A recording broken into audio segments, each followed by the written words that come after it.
Welcome to another edition of Bully Ball on the Gold Standard Podcast Network. Week 1 is now officially set. Aaron Rodgers and the Jets come to town. What does Jared Goff's extension mean for Brock Purdy? And this Jets Niners game has no shortage of storylines. Stick around, we'll talk about it all.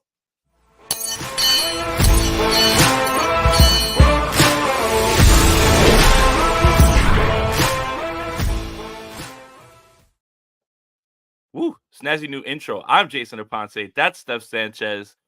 This is the Bully Ball Podcast on Gold Standard Podcast Network. Steph, how are you? Are we clear of rat beef?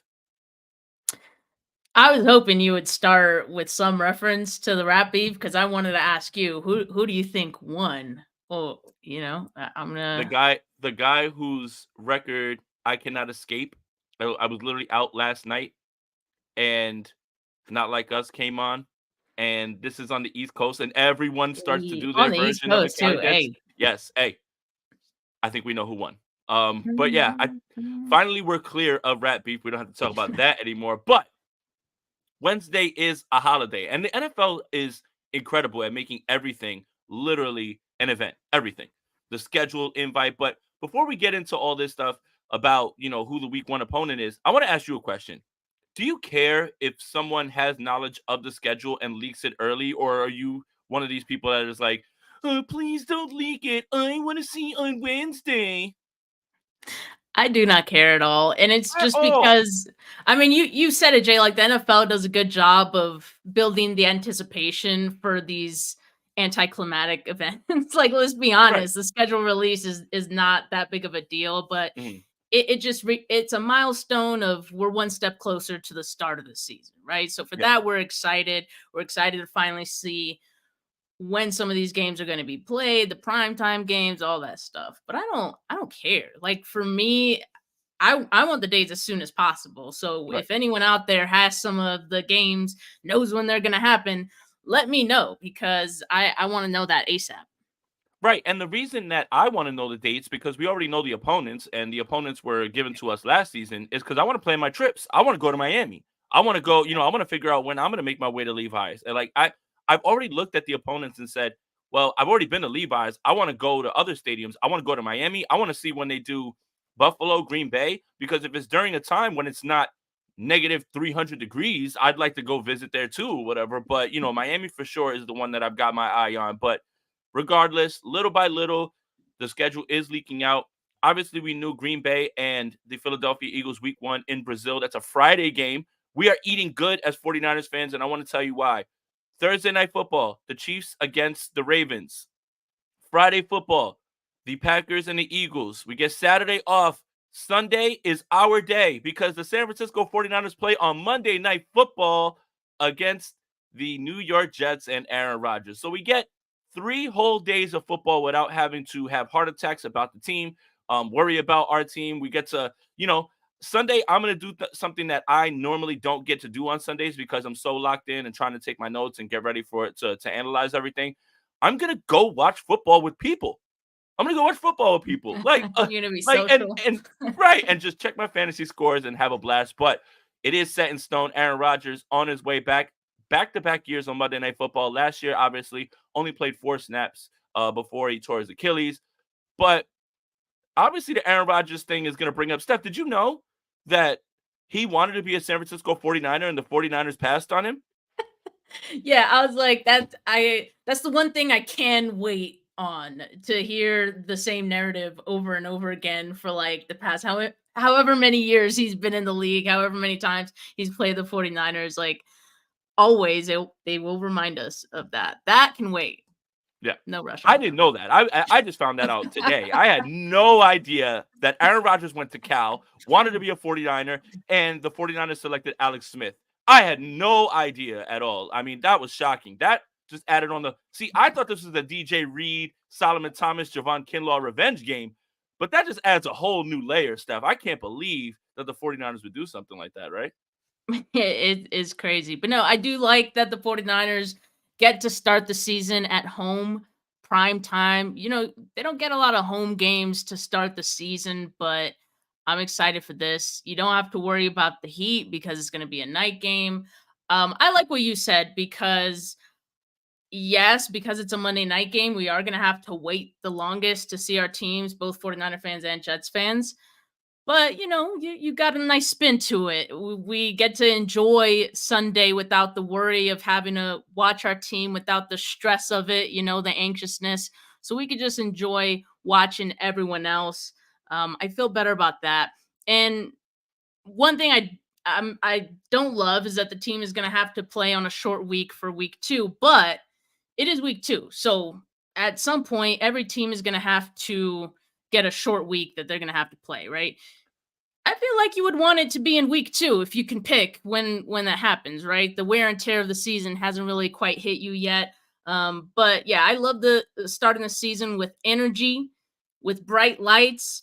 And this is going to be a Jets team that's going to be full squad. We're going to get a glimpse of their full potential with Aaron Rodgers and just all the additions that they've made this season. So for them, it's time for them to put pen to paper, so to speak, right? So I'm looking forward to seeing what they look like. I've just been curious. I've been rooting for Robert Saleh. Of course, won't be for that game. But I feel like the other part of it is Kyle Shanahan, I feel, is like he's trying to zig his offense while defenses are zagging. So I feel like this will be a good test to see like what new chess move he has for the rest of the league, and what better way to show that than against a former colleague who knows you and your tendencies very well. So for that, I'm excited.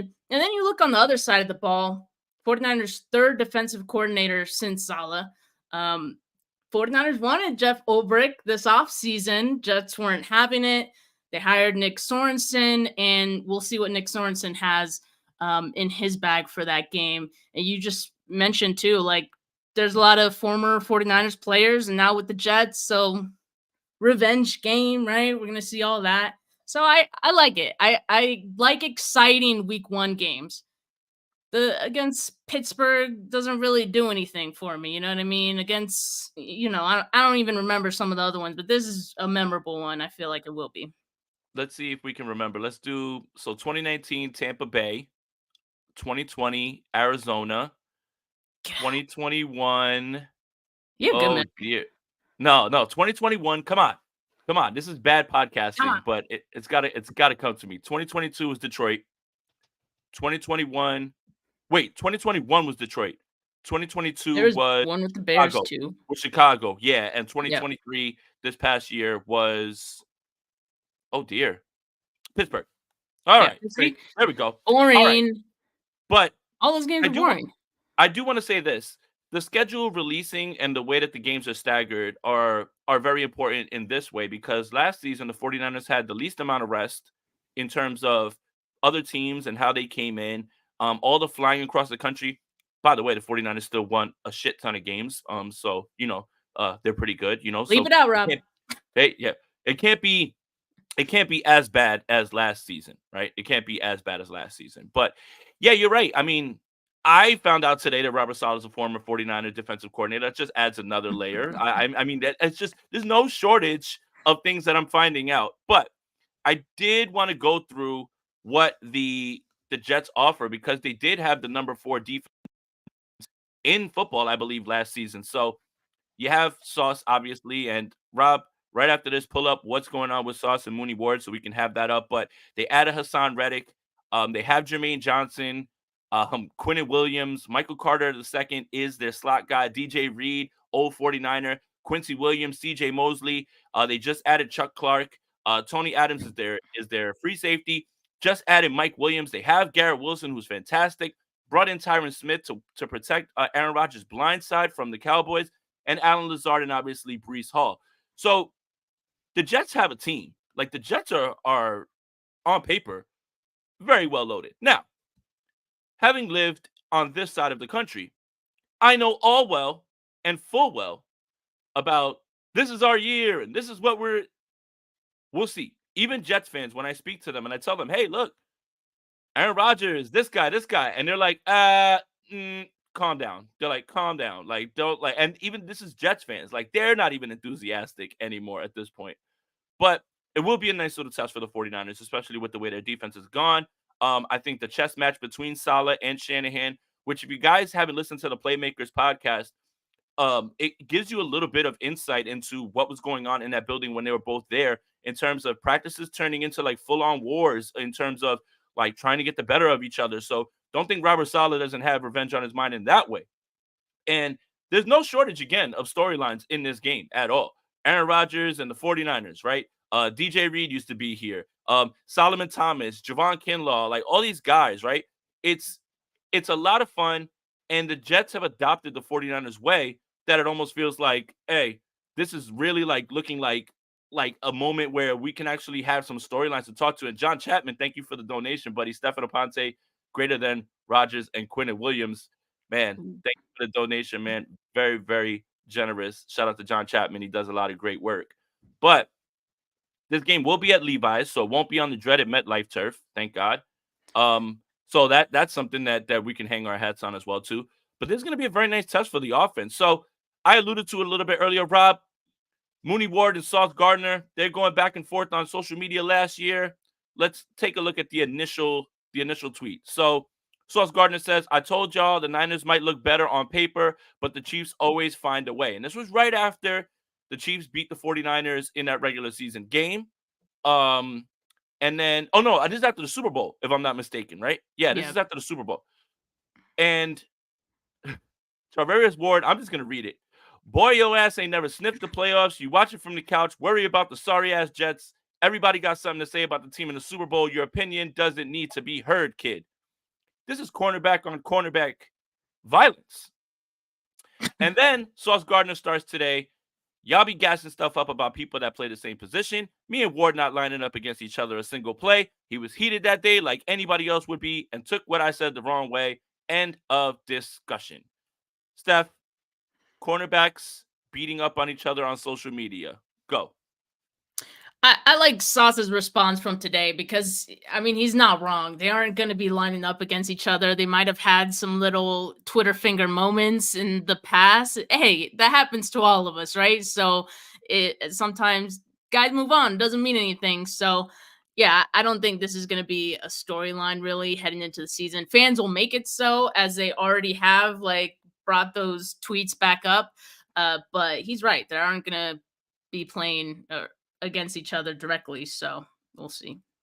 Yeah, and again, social media has given everyone a platform to have an opinion, right, about everything, and especially the younger players are the ones who are going to take to it.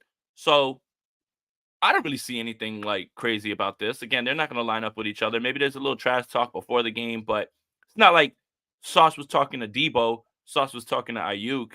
That would be something that would be a little bit more interesting, but that was kind of funny to bring up. Now, the actual matchups will be Sauce against Brandon Ayuk, hopefully fully extended Brandon Ayuk, which I think is still going to happen before training camp, and DJ Reed against Debo Samuel. Steph, that's one of the top cornerback duos in the league. So when we talk about the defensive line getting after this offensive line, man, they've got studs everywhere. PFF came out with an article today.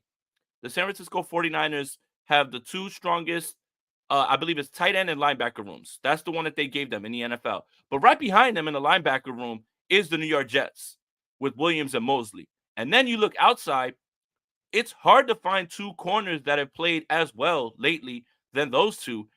This is going to be an interesting matchup here. And do we see a little bit more of Ricky Pearsall in this game to try to alleviate that and get some more separation in this game? Well, this is exactly what I was talking about like the chess move that I think Kyle has up his sleeve, has kind of planned. When you look at the moves they've made in the wide receivers that they took, and even Isaac Guerrero, like just you kind of see the vision of what Kyle Shanahan wants to bring to this offense. And so I do think like this is the type of matchup where you do kind of want to bring in those new wrinkles because, again, you have someone in Robert Saleh who knows your tendencies, knows your personnel, knows their weaknesses, and he has a hell of a defense that can match up toe-to-toe with what the 49ers do offensively. So this would be a game where I would love a little zigging from Kyle Shanahan, some new wrinkles here and there, some Ricky Pearsall. And so, Jacob yeah. Town? maybe Jacob Cowan as well, right? Maybe in some special teams punt return role. Hey, why not, man? And then Cowan obviously with the speed, he can blow the top off the defense. So maybe you need some of that in a game like this. So yeah, I'm excited. Obviously, me and Jay will give our thoughts ahead of week one. Mhm. When that comes, but hey, it's shaping up to be a really great one. Nothing like going into and doing a week 1 preview May 14th before there's any I training know camp or anything like we're like that. really deep diving, man. Hey, it's We miss football. Can you we're tell? talking about actual football again. Just Yeah. like color us excited. I'm sorry. Also, Yeah. speaking of excited, the 49ers are going to joint practice with the New Orleans Saints, and I absolutely have to be there if it's going to be open to They the public, man. I got to they go. better. They better. It's gonna be They in better. Irvine. Oh yeah. Oh, and that's Orange County, correct? Yeah. Yeah. See, I know Cali. See, Sun East Coast boys shining. learning. Hey, Okay, there you we go. He going. listened to Uh, he listened to enough Kendrick. see, I told you. Don't, Rob. I would say play it, but we'll get copyright struck. So don't even do it. But that is interesting with the Saints, obviously too. But back to this game. On the other side, Garrett Wilson is most likely going to be playing in the slot. Now, we heard from rookie minicamp that Renardo Green was starting in there. Now, that doesn't necessarily mean that he's going to be starting in the slot. I think it's Mhm. actually smart to begin him from the inside out because I think that he can be a boundary corner already. But getting him ingrained with being inside, obviously, rookie minicamp, there's not any pads, there's not any touching, anything like that. But it's going to be interesting to figure out what this cornerback room is going to shape out as because Garrett Wilson against any slot receiver is going to be a problem. On the outside, you're going to have Mike Williams and Alan Lazard. And Garrett Wilson is one of the finer young wide receivers in the league. And we might get a chance to actually see Rodgers and him and their rapport. That's going to be something that's going to be very interesting for the 49ers and how they attack him in the slot because he is very good. That's what I'm saying. This is going to be a big test right off the bat for Nick Sorensen. Let's hope Brandon Staley, who, it seems like he's going to be in charge of the game planning, which we all kind of figured when that hiring was announced, or I guess it hasn't officially been announced by the 49ers, but you know what I mean.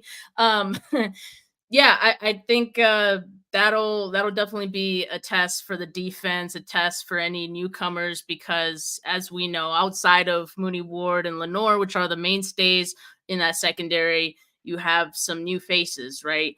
Maybe you start the season with Mustafa at safety. I mean, I don't know if Hufunga is going to be back, when he's going to be back. Just throwing that out there. And then they brought in a bunch of new corners, including Renardo Green, as you mentioned, Isaac Yadam. Like, so who is going to be the starting nickel this season? We'll find out. OTAs, training camp up next. We're excited to see how that battle kind of unfolds throughout the offseason. But whoever is the starting nickel is going to have a huge test right off the bat, right? So I don't envy whoever's going to be there. But I will say, like, from everything we've seen and heard of Renardo Green, I think he would love that challenge. Yeah. Like he would rise up to that occasion, I think. And so I wouldn't be mad at all if it was the rookie Renardo Green going up against Wilson in that game. Obviously, we're speculating right now because it could be Yeah. Yinium, it could be Rock Yassin outside, it could be Lenore Yeah. inside, it could be Lenore outside. There's plenty of combinations again with the way that the 49ers can do this. And I think that's what's exciting because the secondary isn't exactly like set in stone.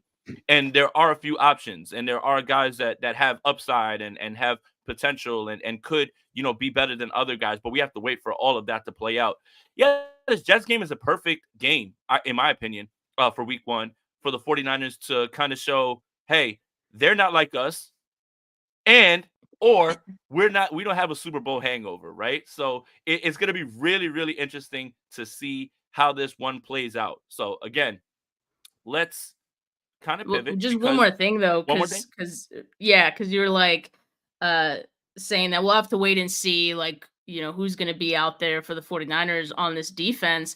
I would not be surprised if the 49ers drag that out for as long as they can, like literally Yeah. week of the game, Kyle's getting questions. Do you know who's going to be your starting nickel, or who's going to be your safety? And the more you He's going to ask him, drag the that less out he's as gonna long tell as he you. can. Like, the Yeah. more you ask him, the more he's gonna get pissed and not tell you. Good. Like if Right. any competitive advantage you can have, for me, for some of us, it's frustrating to like not know because we're like dying for that kind of information. Mhm. But for competitive advantage sake, and again, you're going up against someone who knows you very well. Why not? Like, I love that. Drag it out. I mean, Eric Branch is gonna ask a question to Kyle, and he's gonna be like, "I know what you're saying, but I'm not gonna tell you." Like, and he just like I can hear it right now, like with the way he is. And you're right. Stylistically, what the Jets want to do offensively, they've literally San Francisco East. It's literally like a whole coaching Yeah. staff, all these players, everybody, right? San Francisco East is going to be very interesting, almost mirror images. Now, Steph, the 49ers have solved their offensive line problems. They have signed Chris Hubbard, swing tackle, who last played for the Tennessee Titans. Obviously, I'm being facetious, but I will go through some of his numbers. Last season, according to PFF, 67.8 pass blocking rating, allowed 4 sacks, 4 hits, 10 hurries, 18 pressures in 292 pass blocking snaps. Over his career, he's played 4 years with Pittsburgh, 5 years with Cleveland, and 1 year with Tennessee. 21 sacks allowed, 20 hits, 110 hurries. And certain years, 42.9 pass blocking on 22 pass blocking snaps for Cleveland. That's nothing, right? That you really can't go off it. But in 2020, 164 pass blocking snaps, 78.3, 73.6 in 2018 on 694 pass blocking snaps for Cleveland. This sounds like competition for right tackle. That's all he played last season, 473 snaps at right tackle for the Tennessee Titans, ended with a 67.8 pass blocking rate. Steph, it's not a guarantee that he makes this roster, and this isn't a fix, but it's depth, and it's somebody who can be a veteran presence and possibly can play all around because he does have experience at right guard, center, left tackle. I just look at this as depth and more competition at camp. Yeah, I mean, dude's been in the league since 2014, so he has a ton of experience. And you mentioned all the positions that he has experience in. I mean, I think clearly the 49ers maybe want to bring in some swing tackle depth, if anything. I figured that would be Brandon Parker.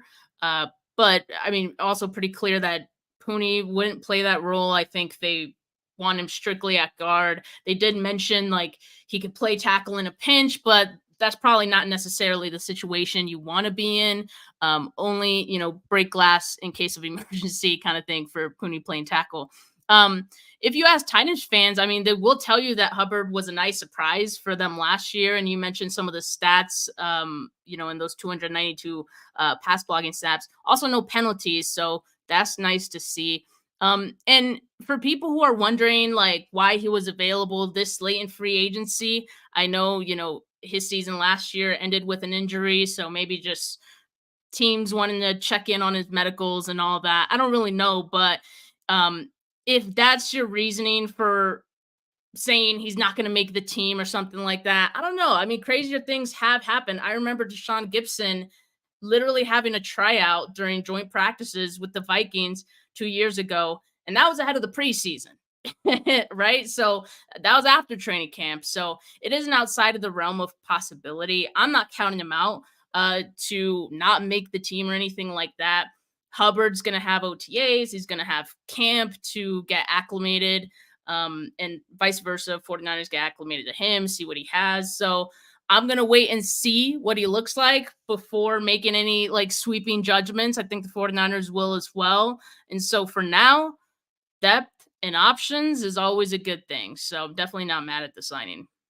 Yeah, again, more options is not a problem, right? And it leaves something to kind of watch in terms of can he play this Brunskill role that they still always want to have around. And I think again, Yeah. we've kind of found out how valuable Brunskill is in terms of just being plug and play almost anywhere. Um, yeah, I mean it's just gonna be interesting to see how this plays out. But again, no reason to jump to, oh, he's a lock for the 53. Oh, this doesn't mean anything. More Right. depth, more competition. Definitely a veteran. And you know how Kyle likes his veterans, especially across the offensive line. So it's fine. Again, offensive line problems are solved, everybody. They finally did it. They got themselves a swing tackle. And obviously, I'm being facetious again. Okay. Jared Goff got paid. Hide the money, y'all. There's poor people around with your broke ass. How much money? $210 million, $170 million guaranteed. Good Lord. Now, I want to start this by saying this. Jared Goff is a good quarterback. Jared Goff's a good quarterback. That's an overpay. But if you're the Lions, what are you supposed to do? Right? You have Malik Hooker in the background, right? Nate Sudfeld, I guess, was there. Like, I don't even know who the backup is. My only issue with this is this. Ben Johnson was a hot name on the market for coaches, right? As the offensive coordinator for Detroit. And Ben Johnson has done a masterful job of marrying what Goff was good at with the Rams to the playmakers that he has, because he has a bunch of them, and allowing him to be successful. But Ben Johnson for sure is probably going to have a job next year somewhere else. So you tie yourself to Jared Goff when we realize that a lot of people wrote his obituary when he was traded for Matthew Stafford going to the Lions. He's actually turned out to be a fine quarterback. But what's going to happen when another system is brought in here and it may not play to the strengths of Jared Goff the way that Ben Johnson's been able to marry it? I'm interested in that. But regardless of that, what does this mean for Brock Purdy, Steph? I mean, it means only good things for Brock Purdy and good for him, right? I mean, this is going to be one of a few quarterback deals that we see happen in between, now and Brock Purdy's eventual extension deal, right? So the number is just going to continue to push and grow as we see more quarterbacks get deals. But I look at this as a floor for Brock Purdy's deal, if anything, just because I mean, you mentioned he's a good quarterback in Ben Johnson's system. It seems like he finally found a home somewhere he's comfortable. And I think you can kind of compare Brock Purdy's stats and Jared Goff's stats. Goff, very efficient, in that Lions offense. Brock Purdy, extremely efficient with the 49ers. So I see this as a really good guide for the 49ers going forward. The issue, though, with that is that the floor for Brock Purdy's deal, like I said, only going to continue to grow. There's a Mhm. few other quarterbacks who are due for, new deals. I think Trevor Lawrence, uh, Tua, and not Dak, necessarily all those guys are like better than Brock Purdy, but when you look at these markets and you look at extensions, like it's always going up. It doesn't yeah. even matter if one is better than the other sometimes. So even Jordan Love is going to be due for one pretty soon. Dak, yeah. So I mean, for the 49ers, the price keeps going up, but they probably expected this, right? I Yeah. mean, they and for a team that was so willing to make Jimmy Garoppolo the highest paid quarterback in the league when he got his extension, I don't see this changing the 49ers minds in any way of how they feel about Brock Purdy, how much they'd be willing to pay him. And as we know, like they're already preparing for what they know is going to come. Like you already see the moves that they're making. Um, to support Brock Purdy's eventual contract, and it's going to be a backloaded deal. So I'm not too worried about it. But I could just say Brock Purdy's going to get exactly what he deserves. And when we look at this contract, right, it's safe to say that those numbers jump out at you, but we don't know how it's structured. And the That's the 49ers other have thing. been masters of finding a way to structure everything and stagger it in a different way, whether it be through season bonuses, roster bonuses, whatever it is, upfront money, the, backloaded money. So when you look at this number, I don't think it's safe to assume the 49ers are just going to hand him $170 million up front, which would hamper them even trying to keep other guys around or add to the team, because next season they're going to have another draft class as well, too, that they're going to have to bring in. And I think we've all kind of been under this time crunch of can the 49ers get this done when they have a quarterback who is playing at a top 10 level who is making zero amount of money on your on your cap, right? But I think the way that the 49ers work in terms of being able to stagger the money, they've been preparing for this. So it could be that this is the floor 100%, and this is the going rate for starting caliber quarterbacks that are in that top 15 range. We're going to find out what Tua's worth. My hot take is the Miami Dolphins sign Dak Prescott next season, and Tua moves on somewhere else because the Cowboys refuse to extend Dak Prescott. They're going to let him play this season. He's probably going to put up good numbers, and the Miami Dolphins are going to get sick of it, and they're going to go right to Dak and throw him all that money because then he can leave Dallas and go to Miami, have Tyreek Hill, all those guys. But the floor is what it is, and that's what it's always going to be. The next person that signs is going to be the highest paid. The next person that signs is going to be the highest paid. And this is Jed York, what he said about Brock Purdy. Whether I like it or not, that's what the market is. You have to accept the reality of the world. To me, the quarterback position is the most important position, not just in football, but in all of sports. Can't disagree there. Those guys should be paid a lot of money. So it's not like the 49ers woke up and they looked at Jared Goff's contract and they said, how much? Oh, no. No, I think they've got that prepared, and I think they're prepared to stagger the money and that contract and structure it in a way where it doesn't hamper them completely. I think that they're too smart for that, and I think that they've always done business in that way.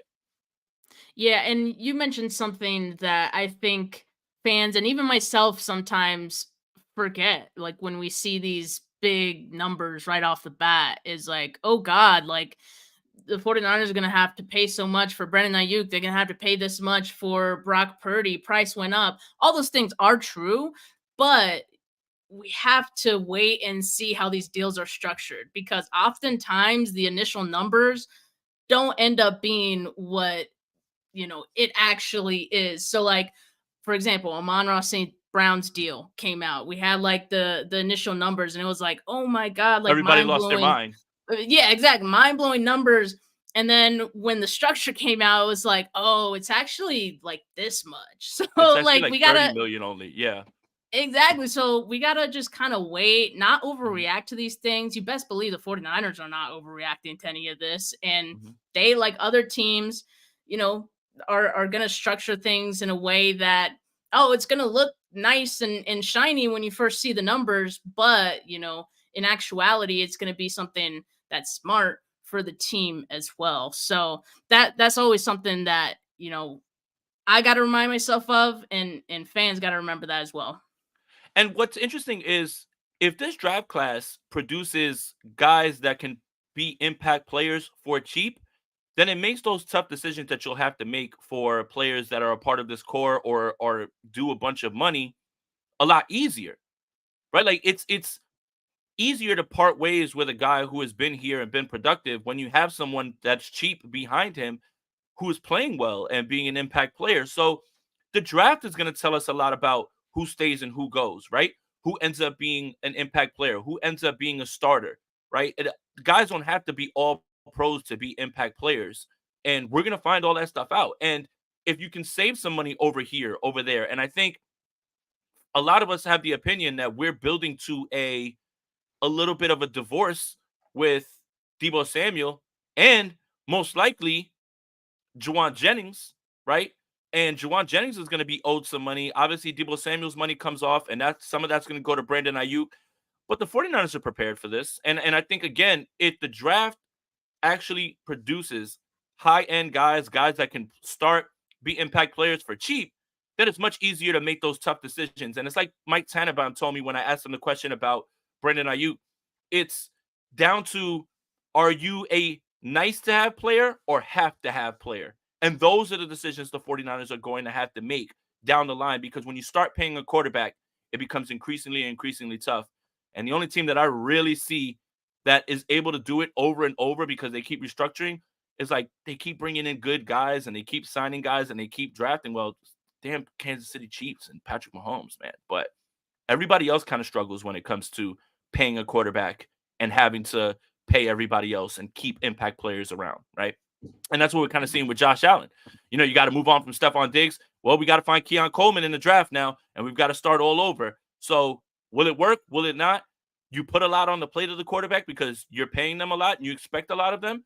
But when you lose the surrounding pieces, it becomes a lot more on the quarterback's plate and they have to produce a little bit more. I think we have another super chat real quick. Uh Rob. And kind of along the Um lines of what you were just talking about here. mhm. So Yeah. So BP was in a 3-game losing streak at 900K without Debo and Trent. How can he be a Super Bowl being paid? How can he win a Super Bowl being paid 50 million when we will have less? When he will have less? Right. So thank you for the donation, by the way, Daza. That's the thing, right? It's this window.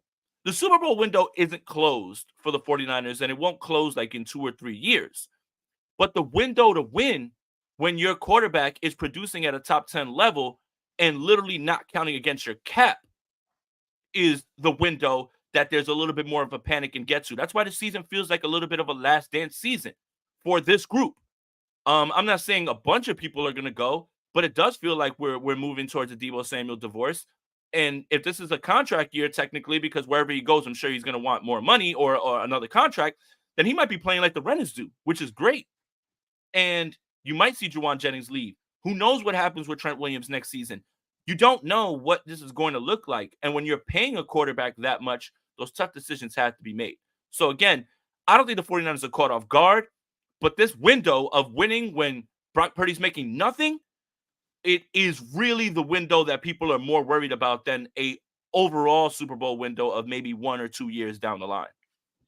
Yeah, and they know it too. Like players have like openly said how they kind of know this is their window and their best shot. That doesn't mean that after Brock Purdy gets his extension that the 49ers are going to have no shot at getting to the Super Bowl. But, it is going to be a little more strategic, I think, from that point on. And that's where the emphasis on drafting needs to come back, because you need to be able to hit on those guys, and also coaching. Coaching is really important to that as well. You said the Kansas City Chiefs have done a good job of balancing, obviously paying Patrick Mahomes, drafting, bringing in guys. I would say the Rams as well. I know they did like fall off, but if you look at how they're kind of rebuilding, and I think coaching is a huge part of that. So Sean McVay doing a lot there.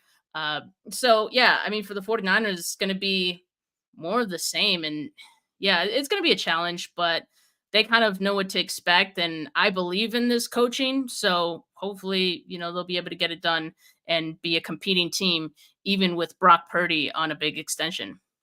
Yeah, and it's like what we've been saying. This draft is going to dictate the level of success that they're going to continue with because of this, right? And I didn't want to be hyperbolic by saying that this was the most important draft of the regime for Lynch and Shanahan, but it is. It is. It has to be. It has to be guys that are going to contribute for less money. Yep. Having all these high end guys, it's great. It's a luxury. Hopefully, the salary cap continues to increase. We don't know what that's going to look like. Maybe another high profile player can date Beyonce or something like that. Sorry, Jay-Z, and they could bring in more money so we can have a higher up salary cap. But realistically, you need these young guys, these draft picks to be impact guys, and they need to be able to be, your return on investment has to be cheap, right? Like it has to be, we don't have to pay you until down the line, and then it makes those decisions a lot easier going forward with players that are owed their money, that are due their money, that absolutely deserve it. But the 49ers actually, have to find a way to navigate that. And I think, again, Jared Goff's extension doesn't just, they didn't wake up in a cold sweat saying, oh my God, I can't believe what this. They knew that was somewhat of the number. It's the same thing with when Devonta Smith got his bag and Amon-Ra St. Brown, that they were like, oh no, Brandon Ayuk's going to want that. No, they have an idea. Like that. So again, it looks like right now, what is trending to is it's going to be what this draft class does and how they're able to get those guys to, compete for them and play well for them, because then they're going to have to make some tough decisions. And we're going to see a little bit of not a mass exodus, but we're going to see a few players that are near and dear that have been contributors for a long time. Because remember, Mooney Ward's going to want to get paid. Diamador Lenore is going to want to get paid. What do you do with Hufanga, right? Like, there's a lot of decisions that have to be made this year. Into next year. So it's going to be interesting. And Axel, SoCal, that is the actual plan. As long as it's open to fans, I would love to go to the joint practices because the Saints will actually allow you to record. 49ers, they don't. So we can go to the Saints practices and actually record, because Kyle and them, they have those guys patrolling around training camp, and they'll take your phone away if you're looking at anything. And it's just like, my God, man, can I get these tweets off? Jeez. Sounds like Let's you've been a see. victim of that before. Oh, hell yeah. The one lady's just staring me down the entire time. And I'm like, I'm just trying to fire these tweets off. Like, please, like, I'm not trying to do any video or anything like that. And remember the times that we were going there and they're like, uh-oh, those Seattle spies are back. Like, and I'm just like, because I had a notebook and everything and I'm writing everything down to make sure I'm just like, at least they had some fun with it. But those ushers, they have no sense of humor when it comes to that. All right, let me read this super chat from Dazza. Thank you again. Very generous. If you were a GM, what would a quarterback have to show you to pay them $50 million? Right now, I would only pay Mahomes, Burrow, Allen, Herbert, and Jackson that. That is a very interesting conversation. And the only thing that I'll say is Joe Burrow has been hurt more than he's been healthy. So even that is a little bit of a risk.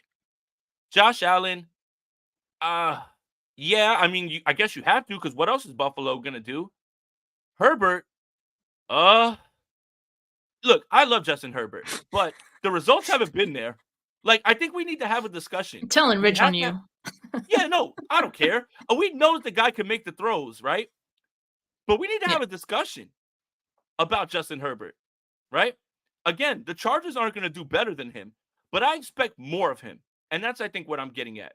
Is because he is so good, I expect more of you.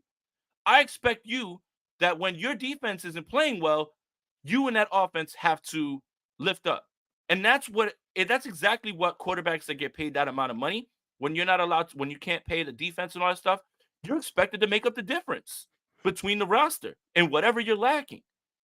Mahomes, obviously. Lamar, yeah, man, MVP, 2-time MVP. Okay? But the Burrow, Allen, Herbert stuff is really interesting to me because Burrow's hurt a lot. He's been hurt more than he's been healthy, and he, taking those shots.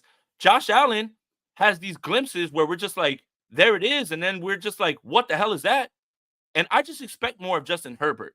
I just expect more of him. That's why it's not that I'm mad. It's almost like a parent. It's not that I'm mad, just disappointed. I think there's a little bit more that Justin Herbert could be doing. What do you think, Steph? Yeah, I agree with that. But I mean, this question is kind of twofold because it's like, what have they shown? But also, you bring up, is this a must-have or could we do better? And when it comes to finding like a good quarterback, like that's so tough. Like it could determine the success of your team for many years to come. And the 49ers did quite a lot with the middling quarterback, right? In Jimmy Garoppolo, but now you have something better. So would you call that a must-have? Would you call Brock Purdy a must-have? I mean, I would. So if that's the market, I'm not setting the market. I mean, I'm just like paying the toll in order to have my must-have, right? And so if that's the price, then yeah, like I'm paying all these guys just based on that, if that alone. But I don't know. I mean, you could look at it different ways, but that's the way it's looking like for Brock Purdy. Let me ask you, like, would you pay Brock Purdy $50 million? Like, do you have any reservations against that? No, if he puts up another season like he did last year, incredibly efficient, running the offense and just giving the offense just a little bit more, and that's obviously what we've seen, the most efficient offense in football with like the second to last amount of passing attempts. If you get another season like that, I don't think you can even think about not paying him that. And you don't blame Brock Purdy. You don't blame the 49ers. You blame the market. It's the going rate.